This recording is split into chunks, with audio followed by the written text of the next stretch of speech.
नमस्कार दोस्तों, स्वागत है आपका हमारे गीता वाणी यूट्यूब चैनल पर।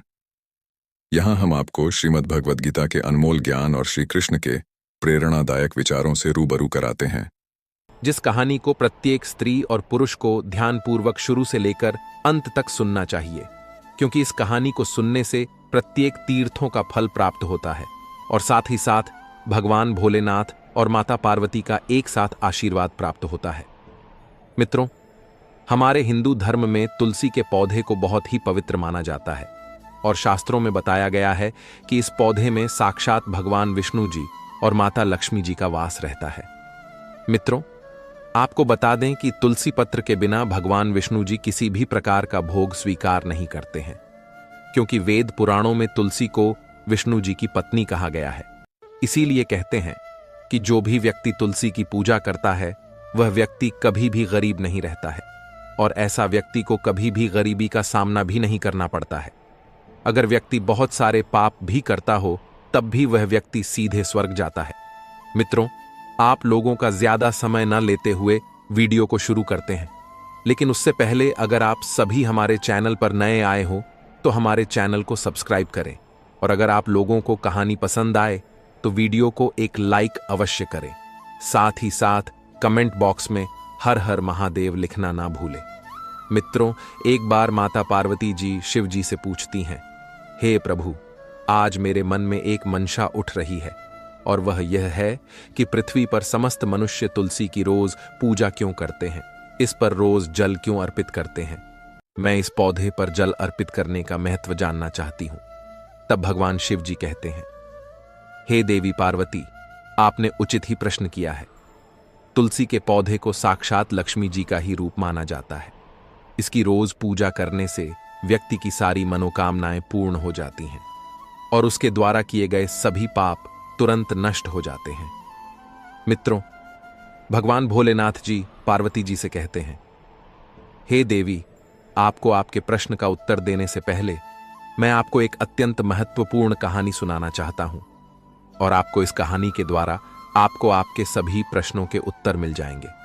तब माता पार्वती जी कहती हैं, हे प्रभु, आप इस कहानी को सुनाना आरंभ करें। मैं आपको विश्वास दिलाती हूं कि मैं इस कहानी को शुरू से लेकर अंत तक ध्यान से पूरा सुनूंगी। तब भगवान शिव जी माता पार्वती जी से कहते हैं, हे देवी, किसी समय की बात है, किसी नगर में सुरेश नाम का एक सेठ रहता था। वह स्वभाव से भ्रष्ट और कपटी बुद्धि वाला था और वह हमें हमेशा ही झूठ बोलता था। उसका मन बहुत ही चंचल था। इस वजह से उसका मन सदा ही बुरे कामों में लगा रहता था। वह जुए और स्त्रियों के साथ विषभोग करने में ज्यादा रुचि रखता था। वह कभी भी किसी की भी मदद नहीं करता था और वह ईश्वर की पूजा पाठ आराधना भी नहीं करता था। उसका पूरा मन तो दूसरों के धन में लगा रहता था। वह दूसरों के धन को देख देख कर ईर्ष्या करता रहता था। वह दिन में तो कमाता था, लेकिन रात में वैश्या के साथ भोग विलास करता था। इस प्रकार से वह अत्यंत पापी सेठ अपना जीवन सिर्फ पाप करने में ही व्यतीत कर रहा था। उसने अपने मुख से कभी भी ईश्वर का नाम तक नहीं लिया था और ना ही उसने कभी भी ईश्वर की पूजा पाठ तक नहीं की थी। इस प्रकार से पाप करते हुए उसे कई वर्ष गुजर जाते हैं। फिर एक दिन वह एक नगर के पास पहुंचा। उस नगर के समीप से यमुना नदी प्रवाहित होती थी। उस नदी में स्नान करने के लिए दूर दूर से लोग आते थे। उस नदी के किनारे एक कुटिया बनी हुई थी। वह सेठ उसी कुटिया के पास पहुंचा और उसने देखा कि उस कुटिया में सिर्फ एक बूढ़ी काकी रहती थी। वह भगवान विष्णु की स्तुति करने में मग्न थी। फिर वह पाखंडी सेठ उसी बूढ़ी काकी के पास रुक जाता है और उस बूढ़ी काकी के पास रुककर उसे भी श्री हरि विष्णु जी का नाम सुनने का पहली बार मौका मिल जाता है। मित्रों, शिव जी कहते हैं, हे देवी, वह सेठ उसी नगर में 2-3 महीने रुक जाता है और फिर वहां पर कुछ लोग आकर वहां की गाय माताओं और उस बूढ़ी काकी को भोजन कराते हैं। तो वह सेठ उस बूढ़ी काकी के साथ भोजन करने लगता है। उसी कुटिया के समीप एक तुलसी का पौधा लगा हुआ था। वह अनजाने में उसी तुलसी के पौधे में गलती से जल डाल देता है। फिर उसके मन में विचार नहीं आता है कि वह क्या कर रहा है। वह रोज सुबह उठकर हाथ में जल का पात्र लेकर तुलसी के पौधे में जल डाल देता था। फिर एक दिन वह उसी कुटिया में सोया हुआ था तो तो उस कुटिया के पास एक सांप आ जाता है और वह सांप उस सेठ को नींद में ही काट लेता है, तो उसकी मृत्यु नींद में ही हो जाती है। सुबह जब वह बूढ़ी काकी उस सेठ को बेहोशी की अवस्था में देखती है, तो वह बूढ़ी काकी उस सेठ के मुख में तुलसी पत्र का जल डाल देती है। फिर उस बूढ़ी काकी को पता चलता है कि उस सेठ की मृत्यु हो चुकी है। उस सेठ की मृत्यु के बाद उस स्थान पर यमराज के दूत जाते हैं और उस सेठ को घसीटते हुए यमलोक लेकर जाने लगते हैं।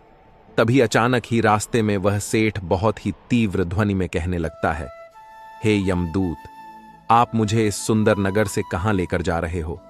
क्या आप मुझे बताने का कष्ट करेंगे कि मेरी मृत्यु कैसे हुई है? तब धर्मराज जी के दूतों में से एक दूत उस सेठ से कहने लगता है, अरे पापी मनुष्य, तूने तो जन्म से लेकर मृत्यु तक बहुत सारे पाप किए हैं, इसीलिए तेरे इन्हीं पापों के कारण ही तुझे एक काले सांप के काट लेने की वजह से तेरी मृत्यु क्षण भर में ही हो गई। अब हम तुझे धर्मराज की सभा यमलोक में लेकर जा रहे हैं। वहां पर तेरे पाप और पुण्य कर्मों का लेखा जोखा चित्रगुप्त जी देखेंगे और तेरे कर्मों को देखकर ही नरक और स्वर्ग में भेजेंगे।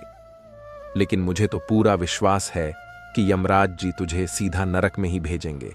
मित्रों, शिव जी कहते हैं, हे देवी पार्वती। फिर वह पापी सेठ बहुत जोर जोर से विलाप करने लगता है और यमराज के उस यमदूत से क्षमा प्रार्थना मांगने लगता है, परंतु यमराज के वे दूत उस सेठ पर जरा सी भी दया नहीं दिखाते हैं और वे उस सेठ को घसीटते हुए, मारते पीटते हुए यमलोक लेकर जाते हैं। जब यमदूत उस सेठ को लेकर यमराज के पास पहुंचते हैं, तो धर्मराज जी के पास संसार के सभी मनुष्यों और जीव जंतुओं का लेखा जोखा का ज्ञान रखने वाले चित्रगुप्त के पास पहुंचता है। वे उस सेठ के जन्म से लेकर मृत्यु तक के कर्मों का लेखा जोखा निकालते हैं और धर्मराज से कहते हैं, हे महाराज, इस सेठ ने तो जन्म से लेकर मृत्यु तक कभी भी पुण्य नहीं किया है। इसने तो सदैव ही पाप किया है। यह तो साक्षात पाप की मूर्ति है। मैं तो कहता हूं कि इसे अभी नरक में डाल दिया जाए। फिर धर्मराज कहते हैं, हे दूत, इस पापी सेठ को ले जाकर के जीवन भर के लिए को उठाकर ले जाओ और इस सेठ को पंख प्रभा नामक नरक में डाल दो। धर्मराज के आदेश दे का पालन करते हुए वे यम के दूत हंसते हुए उस पापी सेठ को ले जाकर पंख प्रभा नामक नरक में डाल देते हैं और वहां पर उस सेठ को नरक के दूत लाठी डंडों से पीटने लगते हैं, जिससे उस सेठ की कमर टूट जाती है। और फिर उस सेठ को खोलते हुए तेल डाल दिया गया। लेकिन जैसे ही उस सेठ को खोलते हुए तेल के घड़े में डाला गया, वैसे ही वह तेल तुरंत ही ठंडा हो गया। ऐसी विचित्र घटना को देखकर उस दूत को बहुत ही आश्चर्य हुआ। ऐसा उसके साथ पहले कभी नहीं हुआ था। उसने पता नहीं कितने पापियों को उस तेल के घड़े में डाला था। वे सभी उस खोलते हुए तेल में गिरकर छटपटा लगते थे। लेकिन जैसे ही वह सेठ उस तेल के घड़े में गिरा, वैसे ही अचानक से वह तेल ठंडा हो गया। इस घटना को देखते ही वह यमदूत तीव्र गति से दौड़ता हुआ धर्मराज के पास पहुंचा। तब धर्मराज ने उस दूत से पूछा, हे दूत, क्या बात है? तुम मेरे पास इतनी तीव्र गति से दौड़ते हुए क्यों आ रहे हो मित्रों? शिव जी कहते हैं, हे देवी। फिर वह दूत धर्मराज से कहता है, हे धर्मराज, आपने जिस सेठ को पंख प्रभा नरक में डालने के लिए कहा था, हमने जैसे ही उस सेठ को खोलते हुए तेल के घड़े में डाला, वैसे ही उस अग्निकुंड की अग्नि बुझ गई और वह खोलता हुआ तेल भी ठंडा हो गया। यह सब सुनने के बाद धर्मराज उस दूत से कहते हैं, हे दूत, यह तो बहुत ही विचित्र घटना है। यह कैसे हो सकता है? ऐसा तो पहले कभी भी किसी के साथ नहीं हुआ। उनके मन में कई सारे प्रश्न उठ रहे थे और वे इन सभी प्रश्नों का उत्तर जानना चाहते थे। तभी अचानक ही उस स्थान पर भगवान श्री कृष्ण पधार हैं। तो वे भगवान श्री कृष्ण को देखकर अत्यंत प्रसन्न हो जाते हैं और उन्हें प्रणाम करके उनका अभिनंदन करते हैं। फिर धर्मराज श्री कृष्ण से कहते हैं, हे प्रभु, आपने मुझे बहुत ही उचित समय पर दर्शन दिए हैं। आज मैं बहुत ही परेशान हूं, क्योंकि आज हमने एक अत्यंत पापी सेठ को पंख प्रभा नरक में गिरा दिया है। परंतु जैसे उस सेठ को खोलते हुए तेल में डाला गया, उसके गिरते ही उस घड़े का अग्निकुंड बुझ चुकी है और खोलते हुआ तेल भी शीतल बन गया है। तब श्री कृष्ण धर्मराज से कहने लगते हैं, हे धर्मराज, आपने जिस सेठ को पंख प्रभा नरक में डाल दिया है, वह नरक में जाने के योग्य नहीं है, क्योंकि इस सेठ के द्वारा अनजाने में ही एक ऐसा कर्म हो गया है जिससे इस सेठ के सारे पाप मिट चुके हैं। जो मनुष्य पुण्य करने वाले लोगों के साथ रहता है उसे भी उन लोगों के साथ साथ पुण्य अवश्य मिलता है। और यह सेठ तो 1 महीने तक भगवान विष्णु के भक्तों के साथ रहा था। इस सेठ ने कुटिया में रहते हुए रोज तुलसी को जल अर्पित किया है। इस वजह से यह सेठ बहुत बड़ा ही पुण्यवान बन गया है और इस तरह से इसके समस्त पाप नष्ट हो चुके हैं। यह सेठ अब स्वर्गलोक जाने का अधिकारी बन गया है। इस सेठ ने जाने अनजाने में ही इतना पुण्य कमा लिया है जो कोई भी मनुष्य जन्म जन्मांतर तक प्राप्त नहीं कर पाता। इसीलिए आप इस सेठ नरक में ना पकाओ। इस सेठ के पापों को देखते हुए आप इसे दंड में नरक लोक का दर्शन कराओ। भगवान श्री कृष्ण की बात सुनकर धर्मराज अत्यंत प्रसन्न हो जाते हैं और उस सेठ को उस नरक से निकाल कर ले आते हैं और उन दूतों से कहते हैं, हे दूत, उस सेठ महात्मा को लाकर यमलोक के संपूर्ण नरकों का दर्शन कराओ। फिर वे दूत उस सेठ को ले जाकर यमलोक के संपूर्ण नरकों का दर्शन कराने लगते हैं।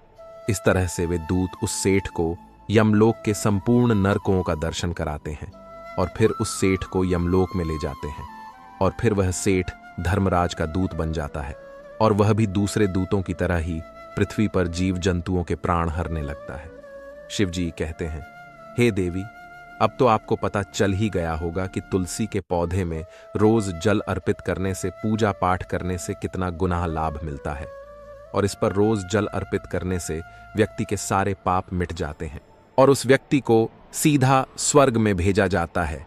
तब माता पार्वती जी कहती हैं, हे प्रभु, आपने मुझे बहुत ही महत्वपूर्ण ज्ञान दिया है, परंतु आप मुझे यह बताने का कष्ट करें कि तुलसी को जल अर्पित करते समय मनुष्य को किन बातों का विशेष करके ध्यान रखना चाहिए। मित्रों, शिव जी माता पार्वती जी से कहते हैं, देवी, आपने उचित ही प्रश्न किया है, लेकिन मैं आपके इस प्रश्न का उत्तर देने से पहले आपको एक और छोटी सी ज्ञानवर्धक कहानी सुनाना चाहते हैं। इस कहानी के द्वारा आपको आपके प्रश्न का उत्तर मिल जाएंगे। तब माता पार्वती जी कहती हैं, हे प्रभु, आप वह कहानी सुनाएं, मैं उस कहानी को सुनने के लिए उत्सुक हूं। मित्रों, शिवजी कहते हैं, हे देवी, किसी नगर में एक ब्राह्मण अपने परिवार के साथ रहता था। उसकी 2 पुत्रियां थीं और जब वे दोनों बड़ी हुईं तो उस ब्राह्मण ने अपनी दोनों पुत्रियों का विवाह अच्छे घरानों में करा दिया। उन दोनों के पति व्यापारी थे और उनका व्यापार भी काफी अच्छा चल रहा था। उस ब्राह्मण की छोटी पुत्री बहुत ही चंचल स्वभाव की थी। वह रोज बिना स्नान किए ही भोजन बनाती थी और वह फिर कभी कभी तुलसी को जल अर्पित कर देती थी। कभी तो वह खुले बाल रखकर, चप्पल जूते पहनकर ही तुलसी को जल अर्पित कर देती थी और नाखूनों से उसके पत्तों को तोड़कर खाने लगती थी। वह तुलसी के पास थूक भी देती थी। उस यह सब करना गलत नहीं लगता था। उधर दूसरी तरफ उसकी बड़ी बहन बड़ी ही संस्कारी थी। वह अपनी सूझबूझ के साथ अपने सभी कार्यों को करती थी। वह रोज तुलसी को जल अर्पित करती थी। वह हमेशा ही अपने बाल बांधकर ही तुलसी को जल अर्पित करती थी और वह कभी भी चप्पल जूते पहनकर तुलसी के पौधे को जल अर्पित नहीं करती थी। वह इसे सद ही बहुत ही अशुभ मानती थी और वह कभी भी तुलसी के पत्ते को नाखूनों से नहीं तोड़ती थी। मित्रों, शिवजी कहते हैं, हे देवी, ऐसे ही कुछ वर्ष बीत गए। कुछ दिन बीतने के बाद अचानक ही उस ब्राह्मण की छोटी पुत्री के पति को व्यापार में बहुत बड़ा नुकसान हो गया और उनकी आर्थिक स्थिति बद से बदतर हो गई। अब उसका जीवन गरीबी में बीतने लगा। उस छोटी पुत्री के पति को कोई काम नहीं मिल पा रहा था। जब वह कोई व्यापार करता तो उस व्यापार में उसको सफलता नहीं मिलती थी। ऐसा ही उसके साथ कई बार हो गया था और इस वजह से उन दोनों ने बहुत ही कर्ज ले रखे थे जिन्हें वे चुका भी नहीं पा रहे थे और वे अपनी जिंदगी से बहुत ही परेशान हो गए थे। वे कहीं पर भी जाते तो उन्हें वे व्यक्ति दिख जाते जिनसे उन्होंने कर्ज लिया था। इन्हीं सब परेशानियों से छुटकारा पाने के लिए वे दोनों एक दिन आत्महत्या करने जा रहे थे। तभी उसकी बड़ी बहन अपने पति के साथ आ जाती है और उसकी बड़ी बहन उससे कहती हैं, अरे बहन, तू क्या करने जा रही थी? अभी तो तेरी बड़ी बहन जिंदा है ना, तब तू क्यों ऐसा कदम उठाने जा रही थी? फिर वह छोटी बहन जवाब देते हुए कहती हैं, बहन, मैं क्या करूं? मेरे पति जो भी व्यापार की शुरुआत करते हैं उसमें उनको सिर्फ नुकसान ही नुकसान सामना करना पड़ता है। अब आप ही मुझे बताओ मैं क्या करूं। तब उसकी बड़ी बहन की नजर उसके घर में लगी हुई तुलसी के पौधे पर पड़ती है, तो वह उससे कहती हैं, अरे बहन, मुझे पता चल गया है कि तेरे पति को व्यापार में सफलता क्यों नहीं मिल रही है। अरे तुलसी के पौधे के पास देख, तूने तो एक भी दिया नहीं जलाया और तुलसी के हरे पत्ते भी बिखरे हुए हैं। इसमें किसी ने बहुत थूका भी है। इसका मतलब कि तू इस तुलसी के पौधे की अच्छी तरह से देखभाल नहीं करती है। मित्रों, शिवजी कहते हैं, हे देवी। उसकी बड़ी बहन उससे कहती हैं, चलो मैं तुझे बता देता हूं कि तुलसी के पौधे को जल अर्पित करते समय किन बातों का विशेष करके ध्यान रखना चाहिए। उस ब्राह्मण की बड़ी पुत्री उस छोटी पुत्री से कहती हैं, तुलसी का पौधा बहुत ही संवेदनशील होता है। इसकी रोज पूजा करनी चाहिए और इसे रोज जल अर्पित करना चाहिए। ऐसा करने वाले मनुष्य को कभी भी गरीबी का सामना नहीं करना पड़ता है।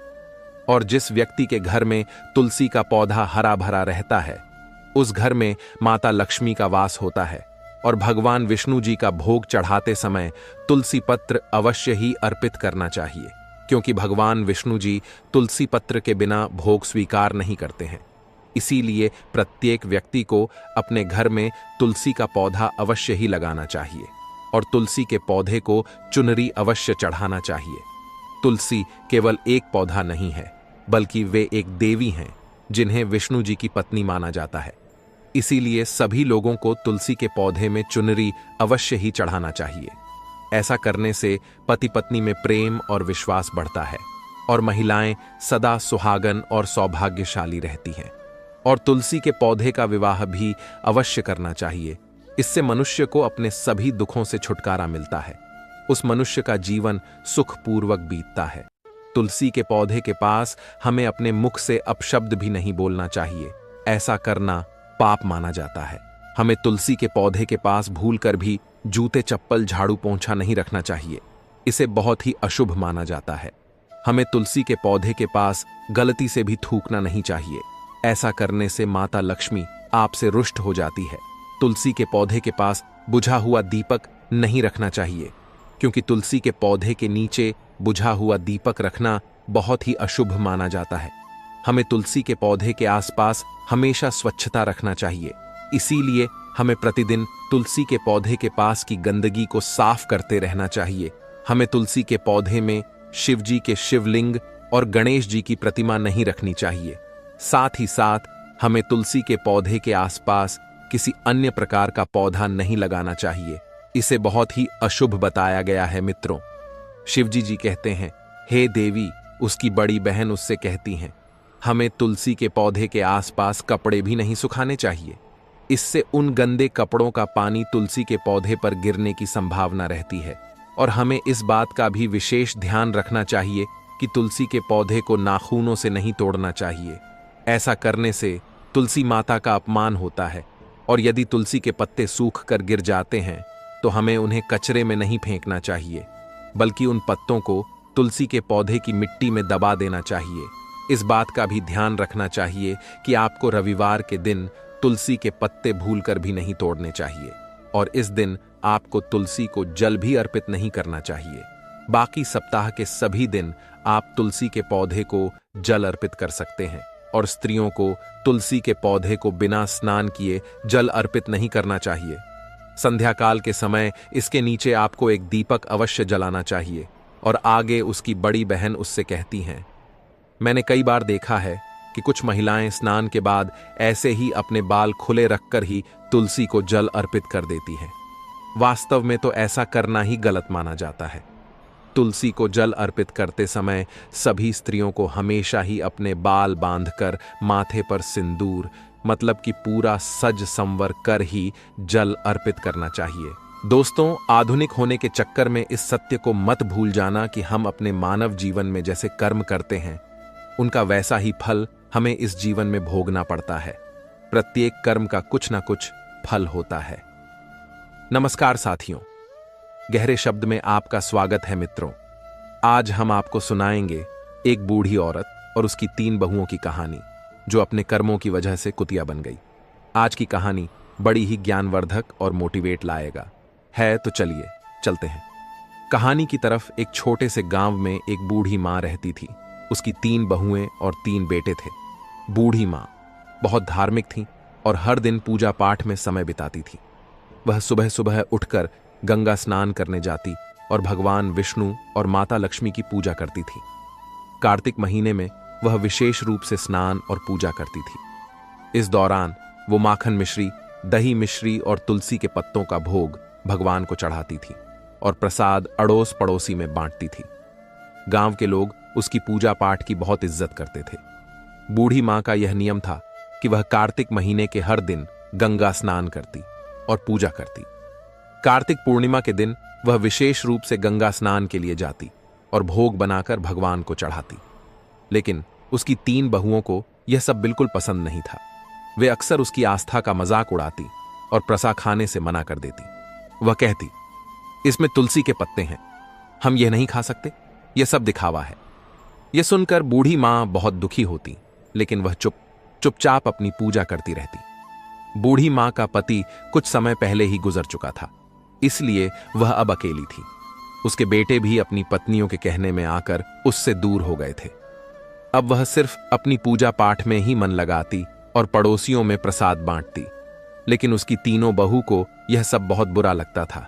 वे कहती, यह सांस जब देखो तब पूजा पाठ में लगी रहती है, अनाप शनाप खर्च करती है, पंडितों को बुलाती है, दान पुण्य करती है। अगर यह मर जाए तो अच्छा हो, कम से कम यह खर्चा तो बचेगा। बूढ़ी मां ने अपने 3 बेटों को बड़े प्यार से पाला था। उसने और उसके पति ने मिलकर उनकी परवरिश की थी। लेकिन अब जब उसे अपने बेटों की सबसे ज्यादा जरूरत थी, तब वे उससे मुंह मोड़ चुके थे। बूढ़ी मां दिन रात भगवान से प्रार्थना करती और अपने बच्चों के लिए आंसू बहाती। वह कहती, हे भगवान, मैंने तो कभी किसी का बुरा नहीं चाहा, फिर मेरे साथ ऐसा क्यों हो रहा है। एक दिन बूढ़ी मां अपने भगवान विष्णु और माता लक्ष्मी के सामने बैठी प्रार्थना कर रही थी।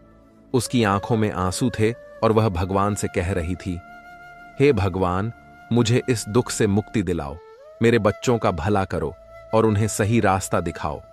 इस तरह बूढ़ी मां ने अपने पूजा पाठ और दान पुण्य के नियमों को नहीं छोड़ा।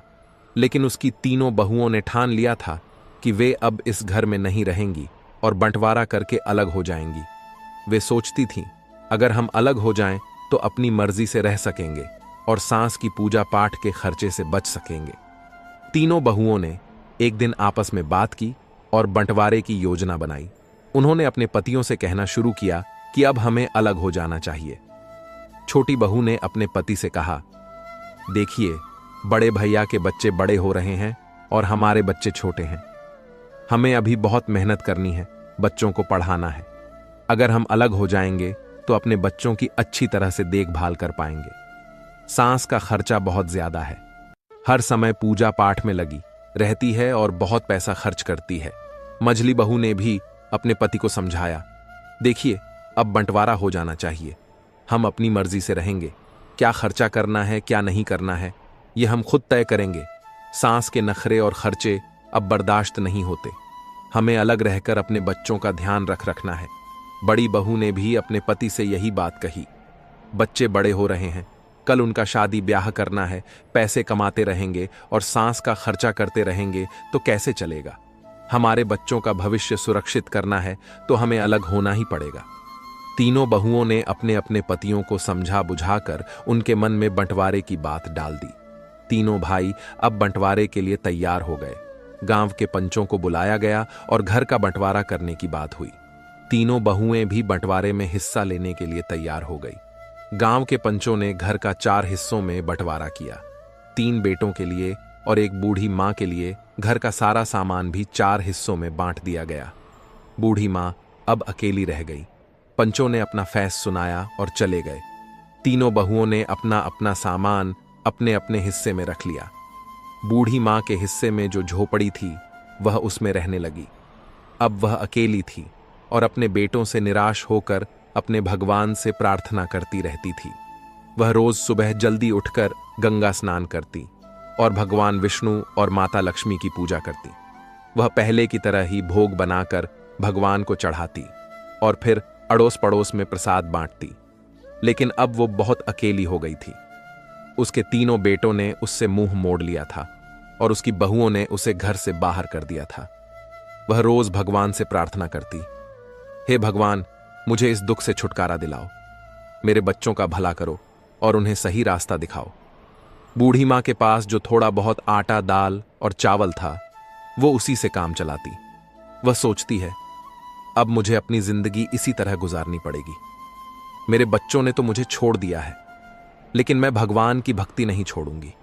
उसकी भक्ति में कोई कमी नहीं आई।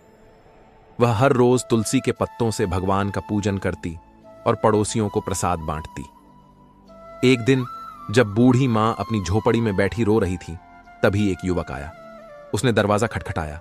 बूढ़ी मां ने दरवाजा खोला और देखा कि एक 17-18 साल का हष्ट-पुष्ट युवक खड़ा था। उसके चेहरे पर तेज झलक रहा था। उसने कहा, अम्मा, आप मुझे पहचान नहीं, लेकिन मैं आपके मायके से आया हूं। मेरा नाम कृष्णा है। मेरे पिताजी ने मुझे आपकी मदद करने के लिए भेजा है। बूढ़ी मां ने आश्चर्य से पूछा, कृष्णा, तुम मेरे मायके से आए हो? मैंने तो तुम्हें कभी देखा नहीं। कृष्णा ने मुस्कुराते हुए कहा, हां अम्मा, मैं आपके भाई का पोता हूं। हमें खबर मिली कि आपके बेटों ने आपको घर से निकाल दिया है, इसीलिए मेरे पिताजी ने मुझे आपकी मदद करने के लिए भेजा है। बूढ़ी मां की आंखों में आंसू आ गए। उसने कृष्णा को अंदर बुलाया और उसे बैठने के लिए कहा। उसने पानी का गिलास और थोड़ा सा गुड़ दिया। कृष्णा ने पानी पिया और गुड़ खाया। फिर उसने अपनी थैली से कुछ खाने का सामान, कपड़े और दवाइयां निकाली। उसने कहा, अम्मा, यह सब सामान मैं आपके लिए लाया हूं, आप भूखी मत रहना, हम रोज आपको खाना भिजवाए। बूढ़ी मां ने कृष्णा को आशीर्वाद दिया और कहा, बेटा, तुम्हारा बहुत बहुत धन्यवाद। तुमने मेरे लिए जो जो किया है, उसके लिए मैं भगवान से तुम्हारे सुख समृद्धि की प्रार्थना करूंगी। कृष्णा ने बूढ़ी मां से विदा ली और वापस चला गया। बूढ़ी मां ने अपने भगवान का धन्यवाद किया और सोचा, भगवान ने मेरी प्रार्थना सुन ली, अब मैं भूखी नहीं रहूंगी। अब बूढ़ी मां को रोज खाना मिल जाता था। वह पहले की तरह ही भोग बनाकर भगवान को चढ़ाती और पड़ोसियों को प्रसाद बांटती। लेकिन उसकी तीनों बहुओं को यह सब देखकर बहुत जलन होती थी। वे सोचती थीं कि यह बुढ़िया आखिर कहां से इतना खाना ला रही है। इसके पास कोई कमाने वाला भी नहीं है, फिर यह इतना तंदुरुस्त कैसे हो रही है। तीनों बहुएं बूढ़ी मां की सेहत देखकर बहुत जलती थीं। वे सोचती कि बुढ़िया को हमने इसलिए अलग किया था ताकि वह जल्द ही भूखी प्यासी मर जाए, लेकिन यह तो और तंदुरुस्त होती जा रही है। एक दिन बहुओं ने फैसला किया कि वे बूढ़ी मां की झोपड़ी में जाकर पता लगाएंगी कि वहां क्या हो रहा है। अगले दिन जब बूढ़ी मां गंगा स्नान के लिए गई हुई थी, तभी तीनों बहुएं उसकी झोपड़ी में घुस गईं। वहां उन्होंने देखा कि झोपड़ी में दाल, चावल, आटा, मसाले, सूखे मेवे और कई तरह का अच्छा खाना रखा हुआ है। बहुएं हैरान रह गईं। वे आपस में बातें करने लगीं कि यह बुढ़िया इतनी चालाक निकली। हमें लगता था कि यह भूखी प्यासी मर रही है, लेकिन यहां तो हर चीज का भंडार है। बड़ी बहू ने कहा, इसने जरूर हमारे घर से चोरी करके यह सब जमा किया है। हम काम में लगी रहती थी और यह चोरी चोरी अपना घर भरती रही। अब इसे सबक सिखाना होगा। मंझली बहू ने कहा, हां, हमें इसे मजा चखाना चाहिए। देखते हैं कि इसने यहां क्या क्या जमा किया है। छोटी बहू ने भी सहमति जताई। सही कहा, हमें इसके खिलाफ कुछ करना होगा। तीनों बहुएं झोली भर भर कर सामान अपने घर ले जाने लगी। जैसे ही उन्होंने खाने का सामान उठाया, उन्होंने देखा कि उसमें तुलसी के पत्ते हैं। गुस्से में आकर उन्होंने तुलसी के पत्ते नाली में फेंक दिए। यह देखकर वे और भी क्रोधित हो गई और सामान उठाकर बाहर जाने लगी। तभी एक अजीब घटना घटी। तीनों बहुओं ने देखा कि उनके हाथ पैर धीरे धीरे कुत्ते के पंजों में बदलने लगे। वे डर गई और चिल्लाने लगी, लेकिन कोई उनकी मदद नहीं कर पाया। कुछ ही पलों में तीनों बहुएं कुतिया बन गई। गांव में हड़कंप मच गया। बच्चों और पतियों ने जब यह देखा तो वे हैरान रह गए। उन तीनों के बच्चे चिल्लाने लगे, मम्मी कुतिया बन गई है, पापा देखो मम्मी को क्या हो गया। तीनों बहुओं के पति समझ नहीं पा रहे थे कि यह कैसे हुआ। उन्होंने कोशिश की कि कुतिया को घर से बाहर भगाएं, लेकिन वे घर छोड़ने को तैयार नहीं थी। वे अपनी भाषा में कुछ समझाने की कोशिश कर रही थी, लेकिन कोई उनकी बात नहीं समझ पा रहा था। बच्चे रो रहे थे और पतियों को भी रोना आ रहा था। उन्होंने अपने बच्चों को संभालते हुए कहा, चलो अब कुछ नहीं किया जा सकता। हमें मां का इंतजार करना होगा। शायद वही कुछ हल बता सके। गांव के लोग भी इकट्ठा हो गए और सोचने लगे कि यह अनहोनी कैसे हुई। सबने बूढ़ी मां की वापसी का इंतजार करने का फैसला किया। बूढ़ी मां को अब अपने रोज के जीवन में थोड़ी राहत मिल रही थी। कृष्णा रोज खाना रख जाता था और बूढ़ी मां भगवान का भोग लगाकर पहले की तरह प्रसाद बांटती थी, लेकिन उसे इस बात का कोई अंदाजा नहीं था कि उसके घर में क्या हो रहा है। उसे यही लगता था कि सब कुछ पहले जैसा ही चल रहा है। इधर तीनों बहुएं कुतिया बनकर घर के आंगन में बैठी थीं। उनके पतियों को घर का सारा काम करना पड़ रहा था। वे बहुत परेशान थे और अपनी पत्नियों की वापसी का इंतजार कर रहे थे। गांव के लोग भी इस अजीब घटना से हैरान थे। हर कोई यही कहता था कि यह सब बूढ़ी मां की भक्ति और उसकी तपस्या का फल है। गांव के कुछ लोगों ने बूढ़ी मां को गंगा स्नान के लिए जाते देखा। उन्होंने सोचा कि अब उसे सारी बात बतानी चाहिए। वे उसके पास गए और बोले, माई, तुम्हारे घर में कुछ अजीब हो रहा है। तुम्हारी तीनों बहुएं कुतिया बन गई हैं।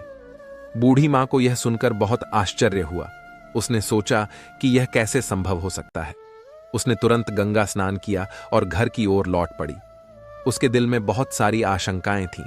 उसने भगवान से प्रार्थना की, हे भगवान, मेरे घर की रक्षा करना और मेरे बच्चों को सही रास्ता दिखाना। जब बूढ़ी मां घर पहुंची तो उसने देखा कि गांव के लोग उसके घर के सामने इकट्ठा थे। उसने पूछा, क्या हुआ? यहां इतनी भीड़ क्यों लगी है? गांव वालों ने उसे सारी घटना बताई। बूढ़ी मां ने अपने बेटों को बुलाया और पूछा, ये सब कैसे हुआ? तुम लोगों ने क्या किया? बेटों ने रोते हुए अपनी मां को सारी कहानी सुनाई। उन्होंने कहा, मां, हमसे बहुत बड़ी गलती हो गई। हमारी पत्नियों ने तुम्हारे सामान को नाली में फेंक दिया था और उसी समय वे कुतिया बन गई।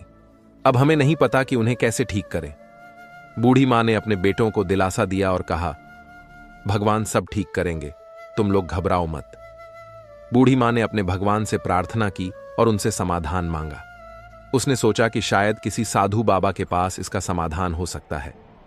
उसी समय एक साधु बाबा गांव में आए। बूढ़ी मां ने उन्हें अपने घर बुलाया और सारा हाल बताया। साधु बाबा ने ध्यान से सारी बातें सुनी और कहा, यह सब तुम्हारी भक्ति और तपस्या का फल है, लेकिन चिंता मत करो, इसका उपाय भी है। बूढ़ी मां ने पूछा, बाबा, कृपया मुझे उपाय बताएं, मैं अपने बच्चों को इस हालत में नहीं देख सकती। साधु बाबा ने कहा, तुम्हें कार्तिक महीने में विशेष पूजा करनी होगी। तुम्हारे स्नान के पानी से तुम्हारी बहुओं को नहलाना होगा और ब्राह्मणों को भोजन कराकर उनके झूठे भोजन को बहुओं को खिलाना होगा। इससे वे अपने असली रूप में वापस आ जाएंगी। बूढ़ी मां ने साधु बाबा को धन्यवाद दिया और अपने बेटों को यह उपाय बताया। बेटों ने कहा, मां, हम तुम्हारी हर बात मानेंगे। हम इस उपाय को जरूर पूरा करेंगे। बूढ़ी मां ने कार्तिक महीने की विशेष पूजा की तैयारी शुरू कर दी। उसके तीनों बेटे और गांव के लोग भी इस पूजा में मदद करने लगे। बेटों ने मिलकर पूजा का सारा सामान इकट्ठा किया और भगवान के लिए भोग बनाने की व्यवस्था की। हर सुबह बूढ़ी मां गंगा स्नान के लिए जाती और स्नान के पानी को एकत्रित करती। उसके बाद वह भगवान विष्णु और माता लक्ष्मी की पूजा करती और फिर अपने पड़ोसियों को प्रसाद बांटती। इस बीच तीनों बहुएं अभी भी कुतिया के रूप। दोस्तों, एक समय की बात है, देवर्षि नारद नारायण का जाप करते हुए यमपुरी में पधार हैं। नारद जी को आता हुआ देखकर यमराज जी अत्यंत प्रसन्न हो जाते हैं और नारद जी से कहते हैं, पधारिए, देवर्षि यमपुरी में आपका स्वागत है। आज किस प्रयोजन से यमपुरी में आपका आगमन हुआ है? अवश्य ही कोई महत्वपूर्ण समाचार लेकर आए होंगे। आप तब देवर्ष कहते हैं, हे सूर्य तनय धर्मराज, आपको भी मेरा प्रणाम है। आज मैं कोई समाचार लेकर नहीं आया हूं, किंतु आपके पास मेरी एक शंका लेकर आया हूं। कृपया आप मेरी इस शंका का समाधान कीजिए। यमराज कहते हैं, हे देवर्ष, आपके मन में जो भी शंका हो निसंकोच होकर पूछ लीजिए। मैं अवश्य ही आपकी शंका का समाधान करने का प्रयास करूंगा। देवर्ष कहते हैं, हे धर्मराज, आज मैं आपके पास यह जानने के लिए आया हूं कि माता पिता की सेवा करने वाले मनुष्य को कौन पुण्य मिलता है, और जो लोग अपने माता पिता का अनादर करते हैं, उनके साथ दुर्व्यवहार करते हैं, उन्हें कौन सा दंड मिलता है। यमराज कहते हैं, हे देवर्षि, आज आपने अत्यंत महत्वपूर्ण प्रश्न किया है। इसमें समस्त मानव जाति का कल्याण छिपा हुआ है। मैं आपको माता पिता की सेवा का महत्व सुनाता हूं। इसे आप ध्यान से सुनिए। उसके पश्चात मैं आपको एक प्राचीन कथा सुनाऊंगा, जिसे सुनकर आपकी सारी शंकाएं दूर हो जाएंगी। हे देवर्ष पिता, धर्म है, पिता स्वर्ग है और पिता ही सर्वोत्कृष्ट तपस्या है। पिता के प्रसन्न हो जाने पर संपूर्ण देवता प्रसन्न हो जाते हैं। जिस पुत्र की सेवा से माता पिता संतुष्ट रहते हैं, उस पुत्र को प्रतिदिन गंगा स्नान का पुण्य फल मिलता है। हे देवर्ष, माता सर्व तीर्थों के समान है और पिता संपूर्ण देवताओं का स्वरूप है। इसीलिए मनुष्य को सदैव ही माता पिता का पूजन करना चाहिए। जो पुत्र माता पिता की प्रदक्षिणा करता है, उसके द्वारा पृथ्वी की परिक्रमा पूर्ण हो जाती है। माता पिता को प्रणाम करते समय जिस मनुष्य के हाथ, घुटने और मस्तक पृथ्वी को स्पर्श करते हैं, वह अक्षय स्वर्ग को प्राप्त करता है। जब तक माता पिता के चरणों की धूल पुत्र के मस्तक और शरीर में लगती रहती है, तभी तक वह शुद्ध रहता है। उसके समस्त पाप नष्ट हो जाते हैं। जो पुत्र अपने माता पिता के चरणों का जल पीता है, उसके करोड़ों जन्मों के पाप नष्ट होते हैं। किंतु जो नीच पुरुष माता पिता की आज्ञा का उल्लंघन करता है, वह प्रलय के अंत तक नरक में निवास करता है। जो पापी पुत्र अपने वृद्ध, रोगी, अंधे और बहरे पिता को त्याग कर चला जाता है, वह ररव नरक में गिराया जाता है। माता पिता का पालन पोषण न करने से समस्त पुण्यम का नाश होता है। माता पिता की सेवा न करके यदि पुत्र तीर्थ और देवताओं का भी पूजन करें, तो भी उसे फल नहीं मिलता है। हे देवर्ष, माता पिता की सेवा के संदर्भ में एक प्राचीन इतिहास कहा जाता है, जो मैं आपको सुनाता हूं। जो भी इस प्राचीन कथा का श्रवण करता है, उसके जन्मों के कोटि कोटि पाप नष्ट होते हैं और मैं उसके अनंत अपराध क्षमा कर देता हूं। इसीलिए आप इस कथा को ध्यान से पूरा जरूर सुनिए। देवर्ष कहते हैं, हे धर्मराज, मैं इस कथा को पूरा अवश्य सुनूंगा। कृपया आप मुझे वह कथा अवश्य सुनाइए। दोस्तों, आगे बढ़ने से पहले अगर आप भी अपने माता पिता से प्रेम करते हैं, तो वीडियो को लाइक जरूर करें और कमेंट में जय श्री हरि विष्णु अवश्य लिखें। अब यमराज नारद जी को वह महान कथा सुनाने लगते हैं। हे देवर शनारद, पूर्व काल की बात है। मध्य देश में एक अत्यंत शोभायमान नगरी थी। उस नगरी में नरोत्तम नाम से प्रसिद्ध एक ब्राह्मण रहता था। वह अपने माता पिता का अनादर करके उन्हें अकेला छोड़कर तीर्थ स्थान के लिए निकल पड़ता है। उस ब्राह्मण में चमत्कारिक ज्ञान और अद्भुत शक्ति थी। जब भी वह तीर्थों में स्नान करके बाहर निकलता, तो उसके वस्त्र आकाश में ही सूखते थे और इस अद्भुत शक्ति पर उसके मन में बड़ा अहंकार हो गया था। वह समझने लगा था कि मेरे समान पुण्यात्मा और महायशस्वी दूसरा कोई नहीं है। फिर एक दिन वह स्नान करके ऊपर की ओर देखते हुए चल रहा था। उसके वस्त्र भी आकाश में सूख रहे थे। इतने में ही एक बगले ने उसके मुंह पर बीट कर दिया। इस बात से उस ब्राह्मण को बड़ा क्रोध आ गया और उसने उस बगले को भस्म होने का श्राप दे दिया। श्राप के प्रभाव से वह बगला मरकर जमीन पर आकर गिर पड़ा। उस बगले की मृत्यु होते ही उस नरोत्तम के भीतर महामोह ने प्रवेश कर लिया। उस ब्राह्मण को अपनी शक्ति पर बड़ा घमंड हो गया और फिर उसी पाप के कारण ब्राह्मण के वस्त्र जो आकाश में उड़ रहे थे, जमीन पर गिर पड़े और फिर अब उसके वस्त्र आकाश में नहीं ठहरते थे। अपनी शक्ति को खोकर उस ब्राह्मण को बड़ा दुख हुआ और वह शोक करने लगा। तब अचानक से आकाश से एक आकाशवाणी सुनाई दी, हे ब्राह्मण, अब तुम परम धर्मात्मा मुख चांडाल के पास जाओ। वहां पर जाने से तुम्हें धर्म का ज्ञान होगा। उस चांडाल के वचन तुम्हारे लिए कल्याणकारी होंगे। यह आकाशवाणी सुनते ही ब्राह्मण मुख चांडाल की घर की तरफ जाने लगा। जब वह उस मुख चांडाल के घर पर पहुंचा, तो उसने देखा कि वह चांडाल सब प्रकार से अपने माता पिता की सेवा में लगा है। ठंड के दिनों में वह चांडाल अपने माता पिता के स्नान के लिए गर्म जल देता, उनके शरीर पर तेल लगाता था, उन्हें रुदोसो सत्कार करता था। गर्मी के मौसम में वह प्रतिदिन माता पिता को पंखा झलता था। इस प्रकार से रोज माँ पिता की सेवा करके ही वह भोजन किया करता था।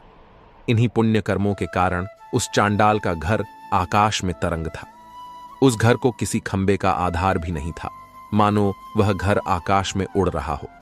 साक्षात भगवान विष्णु ब्राह्मण का वेश धारण करके उस चांडाल के घर में विचरण कर रहे थे, जिससे उस चांडाल के घर की शोभा बढ़ रही थी। यह सब विचित्र प्रकार देखकर उस नरोत्तम ब्राह्मण को बड़ा विस्मय हुआ। उसने उस मुख चांडाल से कहा, हे चांडाल, तुम मेरे पास आओ, मैं तुम्हें कुछ धर्म की बात पूछना चाहता हूं, जिसका तुम ठीक ठीक से उत्तर दो। फिर वह मुख चांडाल बोला, हे विप्र, इस समय मैं अपने माता पिता की सेवा कर रहा हूं। उन्हें छोड़कर मैं आपके पास नहीं आ सकता। मेरे लिए मेरे माता पिता से बढ़कर कोई और नहीं है। माता पिता ही मेरे भगवान हैं। यदि मैं उनकी सेवा करना छोड़कर चला जाऊं तो मुझे महापाप लगेगा।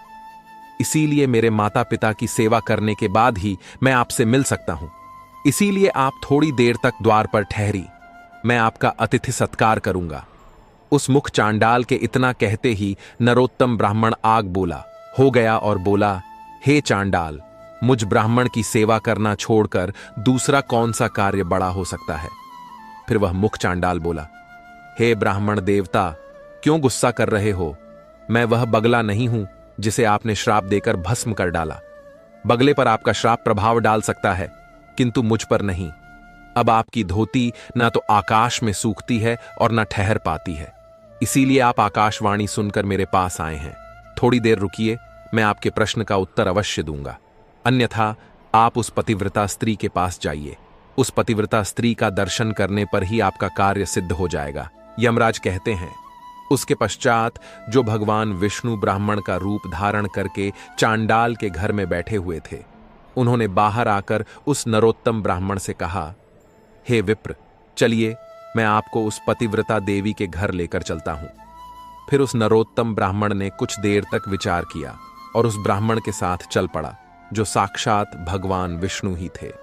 पतिव्रता की घर की तरफ जाते समय रास्ते में उस नरोत्तम ब्राह्मण ने उस ब्राह्मण रूपी भगवान से पूछा, हे विप्र, आप ब्राह्मण होते हुए भी इस चांडाल के घर में किस लिए निवास करते हैं?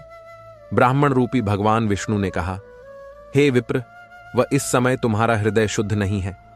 तुम्हारे मन में क्रोध और द्वेष है। इसीलिए तुम पहले उस पतिव्रता का दर्शन करो, उसके बाद तुम मुझे ठीक से जान सकोगे। नरोत्तम ब्राह्मण ने पूछा, हे महात्मा, वह पतिव्रता कौन है? उसका शास्त्र ज्ञान कितना बड़ा है और किस कारण से मैं उसके पास जा रहा हूं? कृपया मुझे बतलाइए।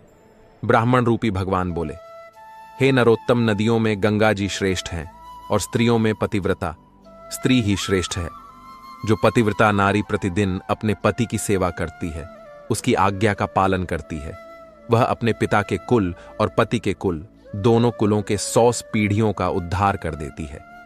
फिर नरोत्तम ब्राह्मण ने पूछा, हे द्विज श्रेष्ठ, कौन सी स्त्री पति होती है? पतिव्रता का क्या लक्षण है? कृपया आप मुझे ठीक से समझाइए।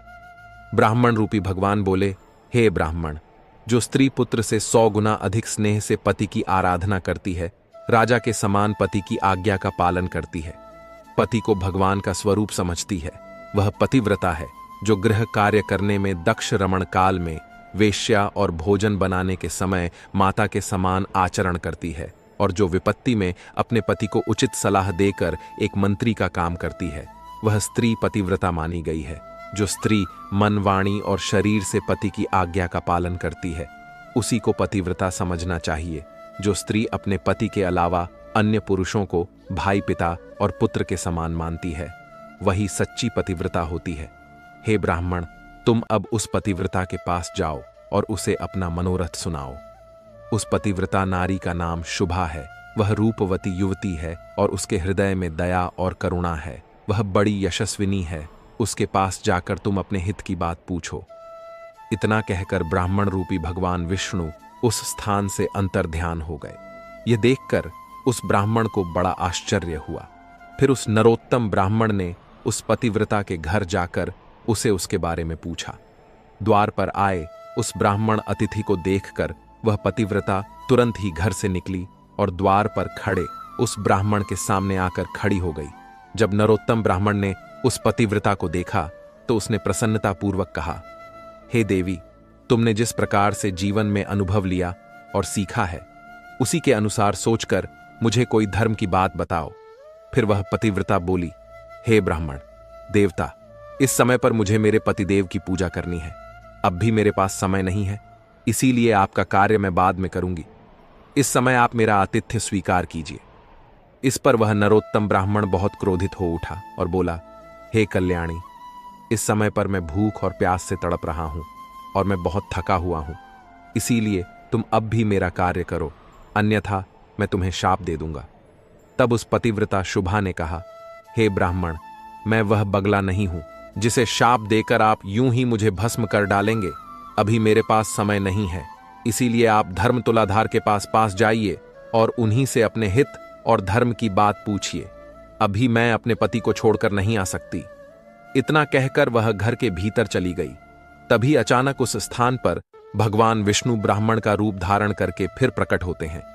उन्हें देखकर वह नरोत्तम ब्राह्मण आश्चर्यचकित हुआ और उनके पास चला गया और कहने लगा, हे विप्र, आप अचानक से कहां अदृश्य हो गए थे?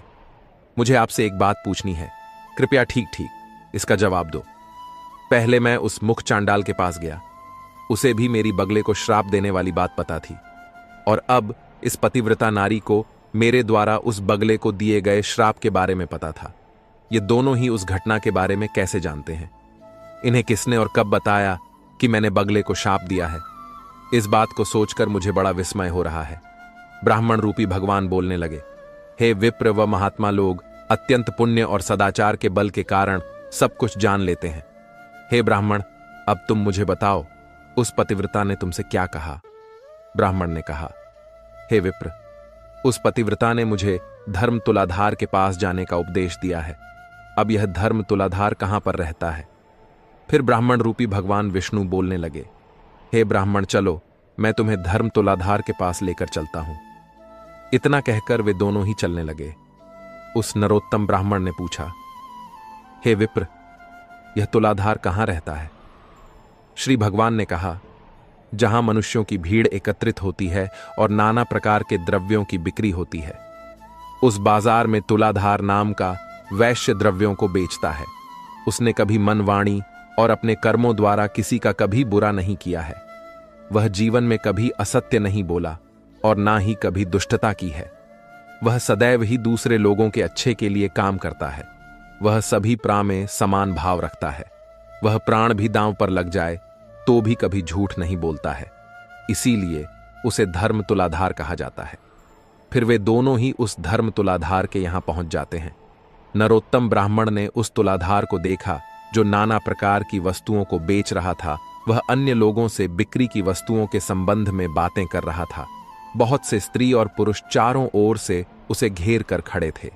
उस नरोत्तम ब्राह्मण को वहां पर खड़ा हुआ देखकर उस तुलाधार ने मधुर वाणी में पूछा, हे ब्राह्मण, आज यहां पर आपका कैसे आगमन हुआ है? नरोत्तम ब्राह्मण ने कहा, हे तुलाधार, मुझे तुमसे धर्म का उपदेश सुनना है, इसीलिए धर्म का उपदेश सुनने के लिए मैं तुम्हारे पास आया हूं। वह तुलाधार बोला, हे विप्र, वह जब तक मेरे पास यह लोग रहेंगे तब तक मैं निश्चिंत नहीं हो सकूंगा। इसीलिए अब आपसे बात करने के लिए मेरे पास समय नहीं है। आपसे मेरा यही अनुरोध है कि आप अब धर्माकरर के पास जाइए। वही आपको समझाएगा कि आपके द्वारा उस बगले को शाप देने से आपको कौन सा दोष लगा और किस कारण से आपकी धोती अब आकाश में नहीं सूखती है। इन सभी प्रश्नों का उत्तर आपको वही धर्माकरर ही दे सकता है। उस धर्माकुल हैं, आप उन्हीं के पास जाइए। उन्हीं के उपदेश से आपकी कामना सफल हो जाएगी। इतना कहकर वह तुलाधार खरीद बिक्री में लग गया। फिर उस नरोत्तम ब्राह्मण ने ब्राह्मण रूपधारी भगवान विष्णु से पूछा, हे विप्र, इस तुलाधार को भी मेरे बारे में पता है और अब उसने मुझे अदरक के पास जाने का उपदेश दिया है। इसीलिए अब मैं उस अदरक के पास जाऊंगा, लेकिन मुझे उस अदरक का घर पता नहीं है। ब्राह्मण रूपधारी भगवान विष्णु ने कहा, हे ब्राह्मण, चलो मैं तुम्हें उस अदरक के घर की तरफ लेकर चलता हूं। फिर वे दोनों ही मार्ग पर चलने लगे। तब उस नरोत्तम ब्राह्मण ने भगवान विष्णु से पूछा, हे विप्र, वह यह तुलाधार ना तो देवताओं की पूजा करता है, ना ही ऋषियों की पूजा करता है और ना अपने पितरों का तर्पण करता है। फिर भी इसे मेरे बारे में कैसे पता है?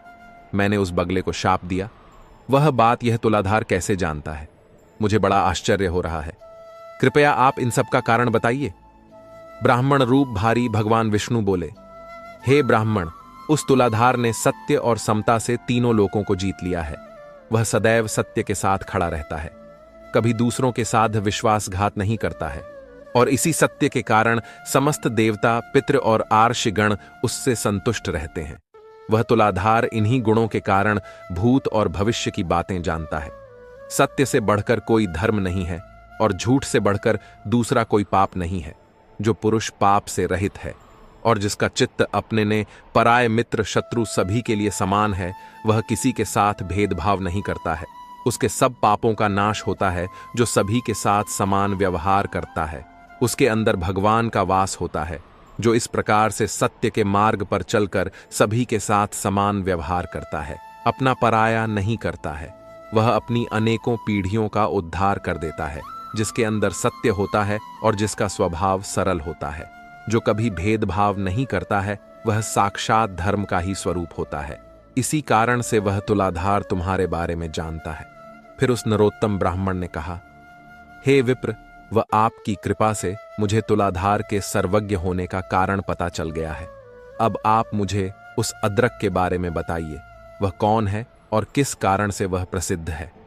ब्राह्मण रूपी भगवान विष्णु बोलने लगे, हे ब्राह्मण, अब मैं तुम्हें अद्रक का इतिहास सुनाता हूं, इसे ध्यान से सुनो। पूर्व काल की बात है, एक राजा की पुत्री थी जो बड़ी ही सुंदर और जवान थी। वह कामदेव की पत्नी रति और इंद्र की पत्नी शची के समान अत्यंत मनमोहक रूप वाली सुंदर थी। एक राजकुमार उस स्त्री से अपने प्राणों से भी अधिक प्रेम करते थे। उस राजकुमार ने उस राजा की पुत्री के साथ विवाह किया। उस स्त्री